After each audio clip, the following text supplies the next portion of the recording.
of any event we're at that he's at. Well, because he's like the one guy that's busier than we are. He's the closer. He tells us everything he's learned over the last 3 days. Yeah, I can't wait. This is awesome. But Rami, welcome back. Just real quick, give us your name, who you're with, and what you do. Awesome. Thank you guys. Appreciate it. So I am Rami Tamimi. I am with a lot of different projects, but we're going to find out more about that. So as a start, I'm a PhD candidate at Ohio State University studying geodetic engineering still. You're one of those lifelong learners, aren't you, buddy? I just don't want to leave. I just want to be a student forever. I've got my own YouTube channel where we make content about surveying and geospatial technology. Yep. We've got the survey school where I'm helping educate the next generation of surveyors. What else?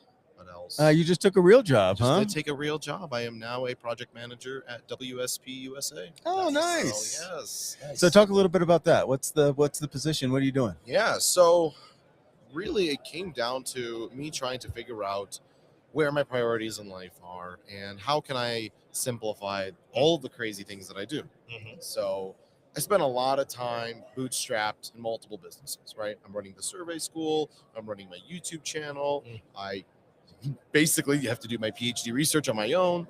And I'm running a consulting business. And so doing all that, and there's only a limited amount of time and I have to get help in some areas. I started thinking like, where can I kind of cut back on the responsibility of being a business owner, right? I want to do everything, but I also want to be effective. I want to make sure that what I'm doing is good quality. I'm meeting deadlines and I'm making everyone around me happy. And the minute I start to feel like I'm falling short or I'm just not able to enjoy doing what I'm doing, that's when I need to start looking for help. And so the opportunity at WSP was they are looking to expand their geomatics operations in the Midwest. They're looking for talent there, and they're looking for someone to be able to manage and run that group. And my boss John, we were talking, and he's saying, look, you basically can run your business through WSP. You're going to be in charge of hiring people and working with them and mentoring them and training them. We have tons of work and we need your help. Right. Someone who's an expert and knows the technical side but wants to branch into management. And you clearly have a knack for teaching, so it made a lot of sense. That's perfect. So they took good care of me, and I spent 1 week there. And then I came here, so in that week, it's been nice. It's been very good. I've really enjoyed meeting everyone and getting to know all the surveyors and the engineers, and I'm hoping to meet more people when I get back. Sure. I'm sure it'll be nice, like a refreshing change for you, and it allows you to still do what you love. Exactly. Yeah, they want me to continue running the survey school. They want me to continue making YouTube videos and educating the industry. So they're very supportive of the work that I've done, and it's a win-win for them too. Exactly. I mean, it's kind of like us. I mean, we're very fortunate to work for companies that see us doing this as an advantage to them as well. So how's the survey school going? Talk a little bit about that. Like last time we talked, we were a couple hundred students? We've still got that. Last year we brought 6 students with us, maybe 7 students with us. This year we brought 20. So we've had huge turnout. 20 survey school members at GeoWeek. We spent a lot of time together, introduced them to a lot of the companies that I work with. A lot of them are small business owners, and they're just trying to figure out, how do I, take care of these problems that I have? I got these projects I got to work on. What sensors should I be using? So it was good for them to also connect with the greater industry. But big turnout. We were very lucky. Another win-win. I think last time we talked, you were working on accreditation or something. Is that still in the works? So accreditation is a beast. And while it's definitely still something I want to do and something that I think that is a long-term goal, we found that the biggest priority is ensuring that there is a community of surveyors that they can work with. There's several age groups in the surveying industry, right? So you have your fresh graduates that probably went to college. They got some buddies that they can talk to and be friends with. You've got your old school surveyors that have been in it for 30 years. They're brothers. They can go to each other and work together. But then you have this awkward middle group.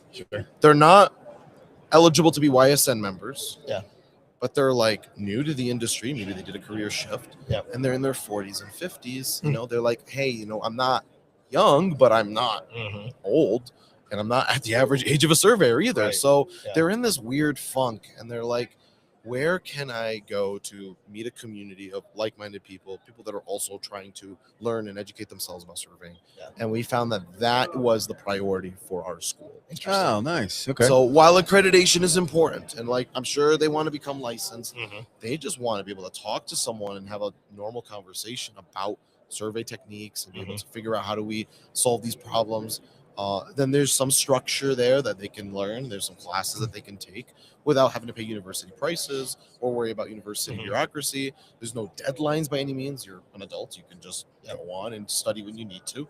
So it's very easygoing. It's relaxed. And so I like this environment. I really do. And I always push for accreditation because I'm sure some people will want that, but definitely not prioritizing it right now. I think just building a community, trying to heal the wound that we have from Facebook groups and other toxic areas in our industry, trying to show the better side of our industry.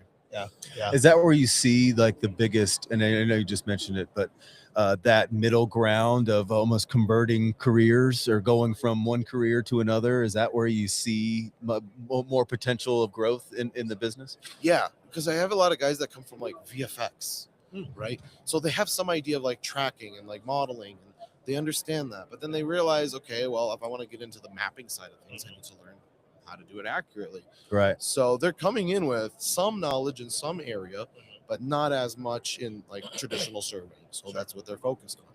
You have your drone pilots that are like, okay, I've been creating maps, I've been doing all the things that, you know, traditional mapping pilots do, but how do I actually integrate surveying into this? Well, we have other pilots that are doing the same thing. Right.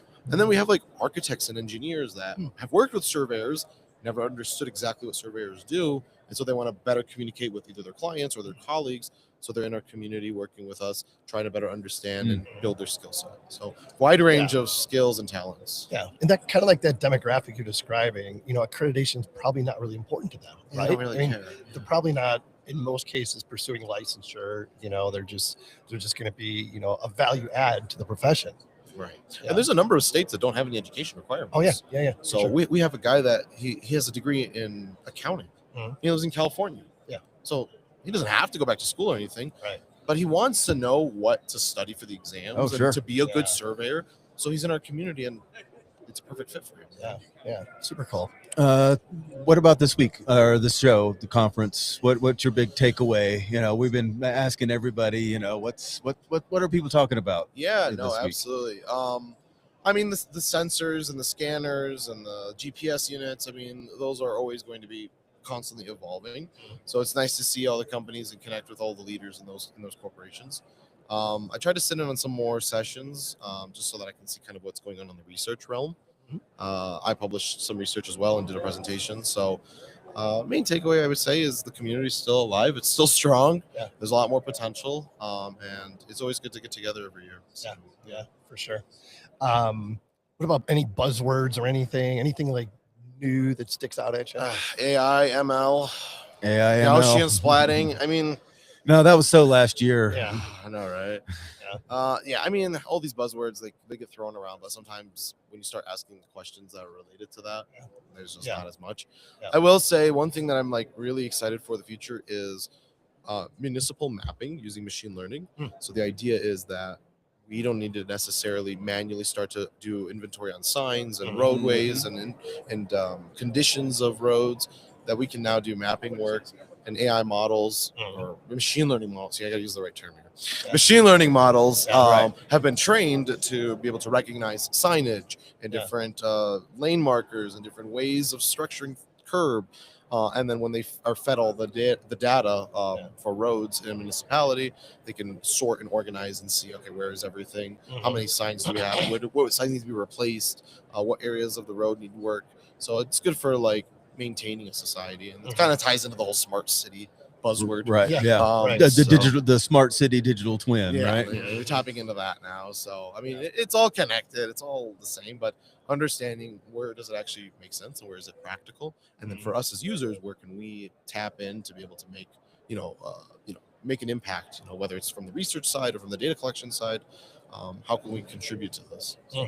Yeah, good stuff. And like digital twins, I kind of feel like 2-3 years ago, like that was all the rage, and then kind of went quiet for a little bit, but a lot of digital twin talk. It seems like we're hitting that implementation stage where it was an idea, it was a great idea 3 Yeah. 4 years ago, and now it's like, oh, that's actually what it Right. looks like, and it's part of that inventory. And Yes. one thing that I think I talked to municipality a couple weeks ago, and I mentioned that, and their plan literally was, well, we have 2 guys that go in the field and do that now, and they're about to retire, so we're just not going to replace those guys. We're just going to move to mobile mapping and do it automatically when those guys retire, so they don't have to pass it on to it. You know, we're not going to hire a new guy to go out and inventory signs. We're just going to use the LiDAR for that now. That's awesome. But now you're dealing with a large amount of data. Yeah. Right. And you're going to need to hire someone in house to be able to sift through all that Mhm. data and figure out, hey, do we just have a gigantic point cloud, or do we actually have information that we can benefit from? Yeah, it's a net zero, because they're not Yes. replacing the guy going out in the field. They're just adding 2 more IT guys in the office to deal with all the data, all the Yeah. data they're getting. Yeah. Welcome to digital twins. Yeah, Yeah. right. Yeah, exactly. What else? What else are you looking forward to?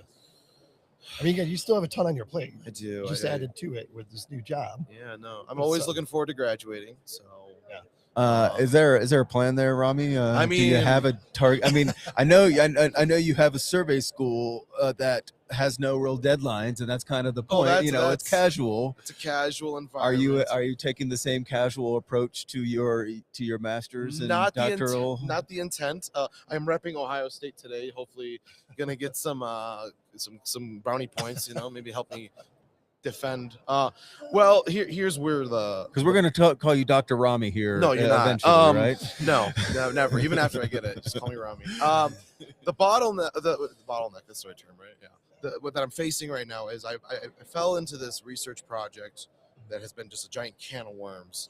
Don't get me wrong. I'm so excited to work on this, but just it's a lot of work. Yeah. I'm trying to map and do mobile mapping work with Tesla dash cams. Oh. So I'm trying to take the dash cam footage, turn it into data, feed it into like a photogrammetry engine, and then create a point cloud just by using dash cam footage. Yeah. So I just explained something that probably takes 5 years to do, but Right. It sounds like it's I just was that like, easy. That sounds easy enough. yeah, just do it, right? What's holding you up? Right. So I've been in that process. I built a software to synchronize sensors and like do analysis on the accuracy, and we're generating a point cloud. It's completely terrible, but it's a point cloud. It has a couple million points in it. Interesting. 75% of the data or the images that I input failed to calibrate, but that's okay. I mean, Sure. 25 did calibrate, so you gotta look at the positive side of things. Yeah. But yeah, I mean, I'm trying to finish that up. I'm trying to Right. basically put together a very strong defense. I want to take pride in my defense. I don't want to just slap something together. Yep. And so I'm hopefully in the next 12 months I'll be done. But it's a process, and I need to earn it. So Yeah. Well, good for you. You'll get there, I'm sure. What are the big goals this year for you? big goals this year. I want to grow the school. I'm going to be bringing on 2 new professors. Okay, So great. We're going to have 3 live calls now, Hmm. one with me and then one with each of the professors. So you can tap into the live calls if you're part of the community.